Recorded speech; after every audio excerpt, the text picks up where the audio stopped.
So the Washington Wizards just acquired Anthony Davis for essentially nothing. For essentially nothing. Is this a risky move? Yes. Is Anthony Davis himself risky? Yes.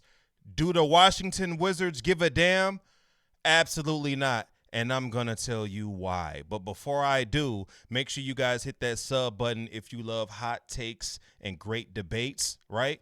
I talk football and basketball on this channel. We cover current events. We cover history. We cover pretty much everything, football, basketball, and whatever else the hell I feel like talking about. This is barbershop conversation, man. It's not going to be formal. Make sure you hit that sub button. Also drop a like for your boy if you love sports. Anyway, the risk that the Washington Wizards just took to acquire Anthony Davis is something that they needed to do. Why did they need to do it? Let's keep it a buck. They've been garbage. The Washington Wizards have not been relevant since C.J. McCollum, John Wall. Prior to that, Michael Jordan? Like, what are we talking about here? So a lot of people are looking at this trade more so from the Mavericks perspective, saying, hey, you guys got little to nothing for Anthony Davis and you traded one of the best players in the world for him, right? So, I could see the complaint from that aspect of it. But people are also saying what they did was risky. If you're a team like the Washington Wizards, you have to take risks at this point. You're a small market. Nobody really gives a damn about you, right? So you have to put asses in the seats for one. And for two, you have to become somebody that people want to watch from home. You have to. And what a better way to do it than causing conspiracy? One, elevating your roster by drafting good, which is what I believe they did by drafting Alex Sarr. He's a formidable talent.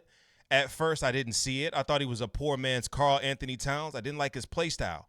But we see the maturation of Sarr this season. He's growing into his own. And I like when players get the opportunity to show what they can do when nobody else is better than them on the squad. That way, you build confidence within that player. So when he does get formidable teammates around him, he's already got that confidence, that build the confidence element out of the way. So now it's just about hooping. And if we look at this Washington Wizards team, man, I know it's nasty saying Washington Wizards, but we look at this Wizards team, man. If we look at this Wizards team, Keyshawn George is emerging, another young talent that they acquired via draft, right? Let's not forget that they made the move for Trae Young not too long ago for pennies on a dime. They got Trae Young for a bag of chips and a six-wing with no mild sauce. Then they just went out and got Anthony Davis for a bologna sandwich and a bag of Fritos. Let's keep it a buck here.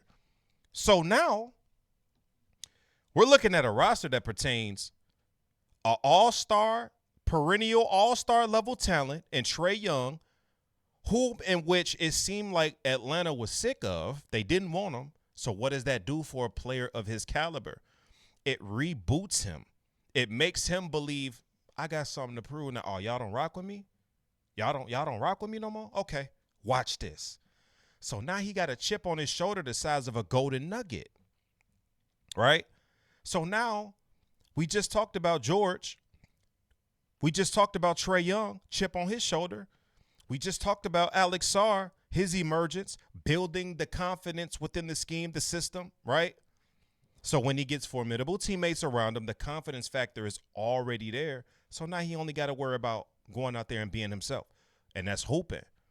Now you add Anthony Davis, a risky Anthony Davis. Why is Anthony Davis risky? Because of his injury history. It has nothing to do with his abilities on the court. Trust and believe that. Trust and believe that. Anthony Davis is one of the most skilled players in NBA history, let alone in the league today. So you add Anthony Davis and pair him with an Alex Sarr, that front court next season is going to be nasty defensively. Nasty. And you make Anthony Davis happy because now he can play his rightful position. He doesn't like playing the five. That's well known. Anthony Davis does not like banging in the paint, and he does not like to play the five. Alex Sarr can stretch the floor way better than Anthony Davis can, so they can alternate in that fact. I could see this working like a charm, ladies and gentlemen. Anthony Davis, Alex Sarr, George. You got a couple other young pieces coming off the bench, led by Trae Young. All I'm going to say is they didn't lose anything by making these trades, and they added a whole bunch of unwanted superstars / stars who are perennial all-stars, all-NBA level players. And now not only do you add them, but you add them with a proverbial chip on their shoulder. Anthony Davis might come into next season as healthy as he could potentially be. Not only that, he might come into next season and try to average 30. He might turn into that AD that was hooping with Boogie Cousins. He might turn into that version of Anthony Davis, which was one of the best versions of Anthony Davis I've ever seen outside of the 2020 season with the Lakers. I'm telling you, man. Alex Sarr, Anthony Davis, Trae Young, that big three is something to definitely be worried about in the Eastern Conference next season. I can't wait to see it. I really can't. These guys haven't been relevant in such a long time. They need something like this.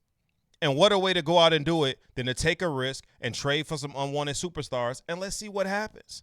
I'm happy for the Washington Wizards. Fans, let me know what y'all think about this trade down in the comments. Do you rock with it? Are you scared of the risk-reward percentages there? Because it is high risk, high reward. Anthony Davis, he's known to fold like a bad hand at poker. He's known to fold like a lawn chair. Anthony Davis is weaker than a collarbone. We all know that. But it's something that needed to be done. If you're the Washington Wizards organization, they needed a spark.